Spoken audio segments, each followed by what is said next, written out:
આપણે વેરી હતા હવે નવા મહિના છે તો હાલો આપણે એક તારમાં બેસી અને મોઢું કરીએ.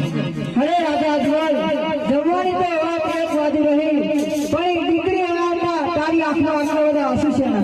અરે રાજા, પોતાની દીકરી જો બાપનું આંગણું છોડીને જો સાસરે જાય તો રાજા આંખમાં તો આંસુ આવે. એ તો હું પણ જાણું છું, પણ આ આંસુ મને અલગ પ્રકારના દેખાય છે. એ માટે સંસ્કારો પૂછું છું, તારા દીકરા કેટલા દીકરીઓ કેટલી? મારા લાફા લક્ષ્મી અને સગુણા ત્રણ દીકરીઓનું સંતાન છે રાજા.